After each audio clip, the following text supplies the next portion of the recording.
वो 3% वाले और 7% वाले 11% वाले हम 20% वालों का वोट ले और वोट कटवा हम। आपका पता चलेगा 22 में कि वोट कटवा कौन है। 22 के चुनाव के बाद में ये बात साबित हो जाएगा।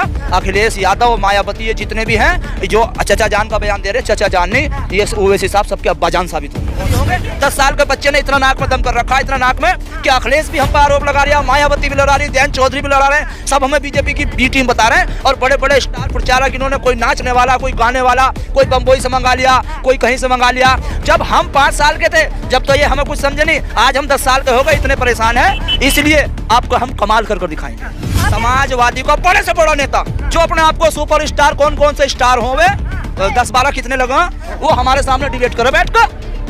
बसपा का आ जाओ, लोकदल का आ जाओ, कोई भी आ जाओ, हमसे बैठ कर बात करो, नेता कौन है जब पता चलेगा। नमस्कार, आदाब, स्वागत है आप सभी का जनता का मूड में और मैं हूं आपके साथ फराह खान। ओवैसी की रैली अभी खत्म हुई है। अपने कैमरा सहयोगी से कहूंगी टेंट को दिखाने की कोशिश करें। भारी बारिश हो रही थी और भारी बारिश में यहाँ पर ओवैसी साहब ने सभा की और लाखों की तादाद में यहाँ पर भीड़ मौजूद थी और लोगों में जोश और जुनून था। तो इस वक्त मेरे साथ वो सभी लोग मौजूद हैं जो ओवैसी साहब को देखने आए थे। तो सबसे पहले मैं आपका नाम जानना चाहूँगी। मेरा नाम नजाकत अली कंबोर है।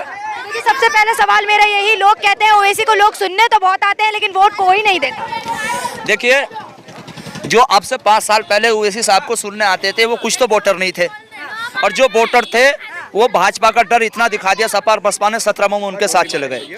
अब वो जो 13, 14, 15, 16, 17 साल का था वो आज वोटर बन गया, और जो उस टाइम भी वोटर था वो उसके अंदर जुनून आ गया है। इसलिए ये भीड़ इकट्ठी होती है और कोई धोखे में ना रहे, 17 वाली बात ना समझी जाए। अब सब जाग चुके हैं, ओवैसी साहब को सुनने के लिए इसलिए नहीं आते, बल्कि इसलिए आते हैं कि ओवैसी साहब क्या कहकर जाए और हम जनता को उसका जवाब दें। आपने कहा 17 वाली बात ना समझी जाए, 17 में क्या हाल हुआ था, मुंह की खानी पड़ी थी, 22 में फिर से खा लेंगे। 17 में 38 सीटों पे हम लड़े, हमें 3000 से 63,000 तक वोट मिले, मुंह की खा खाई। भाई हमारा पहली पार्टी थी, इतना से ही बच्चा तो था, अब वो 10 साल का हो गया है, और जब 15 साल के हमारी पार्टी का बच्चा हो जाएगा ना 27 में, जब हम मुख्यमंत्री होंगे, 10 साल के बच्चे ने इतना नाक में दम कर रखा है, इतना नाक में कि अखिलेश भी हम पर आरोप लगा रहा है, मायावती भी लड़ा रही, जयंत चौधरी भी लड़ा रहे हैं, सब हमें बीजेपी की बी टीम बता रहे हैं। और बड़े बड़े स्टार प्रचारक इन्होंने, कोई नाचने वाला, कोई गाने वाला, कोई बम्बई से मंगा लिया, कोई कहीं से मंगा लिया। जब हम 5 साल के थे, जब तो ये हमें कुछ समझे नहीं, आज हम 10 साल के हो गए, इतने परेशान हैं। इसलिए आपको हम कमाल कर दिखाएंगे। आप कह रहे कमाल करके दिखाएंगे, वो कह रहे वोट कटवाएं लोग। वोट कटवा मतलब वो 3% वाले और 7% वाले 11% वाले हम 20% वालों का वोट ले और वोट कटवा हम।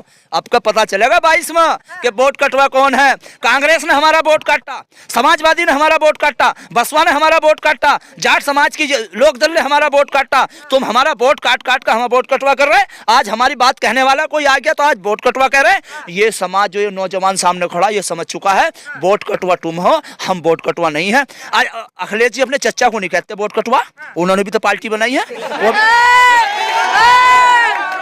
वो भी तो यही करना है। और बताऊं, अखिलेश के चचा को भाजपा वालों ने एकदम इतनी बड़ी कोठी दे दी। अगर मुझे इतनी बड़ी कोठी मिल जाए ना तो मैं तो सीधी बीजेपी के कहूंगा कि भाई सबको दे दो ऐसी एक कोठी। कहां से दी? असली एजेंट बीजेपी के वो ओम प्रकाश राजभर ने पार्टी बना ली, वो भाजपा का एजेंट नहीं।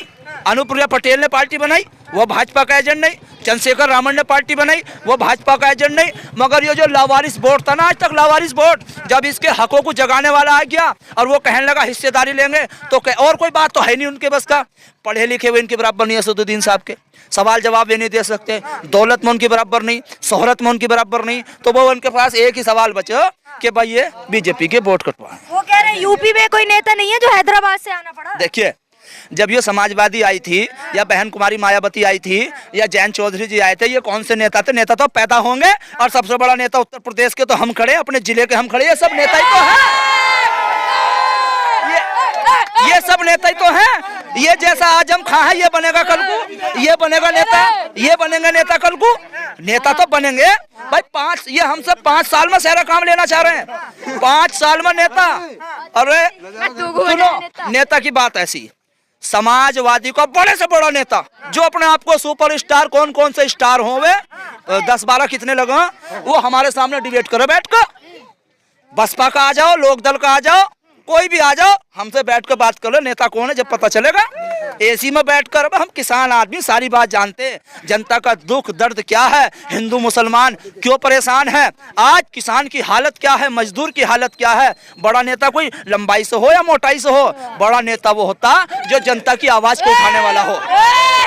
बड़ा नेता वो होता है जो जनता के दर्द को समझता हो, जो यूं कहता हो इनके पास नेता ना है तो अखिलेश जी हमसे बहस कर लो, मायावती हमसे बहस कर लो, जयंत चौधरी हमसे बहस कर लो, योगी जी हमसे बहस कर लो, असदुद्दीन ओवैसी तो बाद में करेंगे। ठीक है, चाचा जान की आप बात कर रहे थे तो सवाल ये कहूंगी, किसानों की भी आपने बात की, तो किसान नेता तो खुद कह रहे हैं बीजेपी के चाचा जान हो। देखिए मैं जनाब मरहूम राकेश टिकैत साहब का बहुत सम्मान करता हूं, वो किसानों के सच्चे नेता थे। राकेश टिकैत नहीं, बाबा महेंद्र सिंह टिकैत साहब मरहूम, उनके बेटे राकेश टिकैत, उन्होंने कहा चाचा जान ओवैसी साहब को, इस देश के अंदर मुसलमान इतना बरकती है, इतना बरकती है कि इसका हिसाब ही नहीं लगाया जा सकता। जब किसी नेता की कोई अखबार खबर ना छाप रहा हो, उसको कोई देख ना रहा हो, तो वो झट अपने घर में से निकले हैं और कहो कि मुसलमानों को पाकिस्तान भेज दो।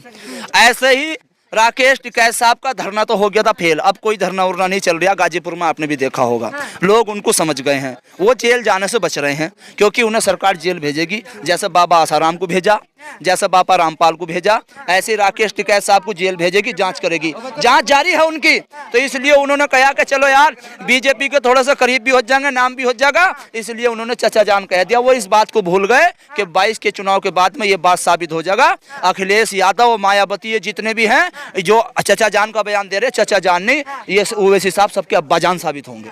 देखिए अखिलेश कह रहे हैं 400 लाएंगे और बीजेपी कह रही है डंका बजा रही है सबका साथ सबका विकास के नाम पर फिर से आएंगे, तो ओवैसी कहां से आ जाएंगे? देख सुनो मेरी बात सुनो।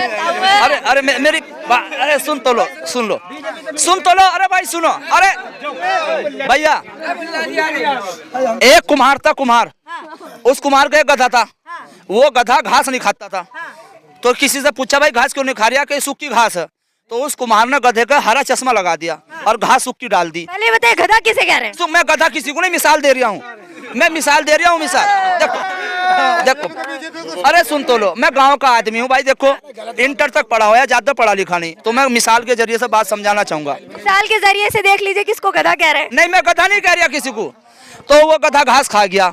तो ऐसे ही हरे चश्मे ये जो नेता हैं जो फॉर्च्यूनर में घूमा, क्लब के कपड़े पहन काम, जिनको यो पता नहीं है कि दुख क्या हो, दर्द क्या हो, गन्ना कैसे पैदा हो, गेहूं कैसे पैदा हो, मजदूरी कैसे हो, तो वो वहां जाकर बता दे कि 300 जीत रहे हैं, 400 जीत रहे हैं, 500 जीत रहे हैं। अब एक बात बताओ, 400 तो जीत गए अखिलेश जी और 350 जीत गए योगी जी, तो कितनी हो गई? 750। बहन जी कितने जीतेंगी? बहन जी कुछ बहन जी भी जीतेंगी, तो ये तो बहुत सारी सीट हो गई। तो मुझे ऐसा लगा वो पूरे देश का हिसाब बता रहे हैं।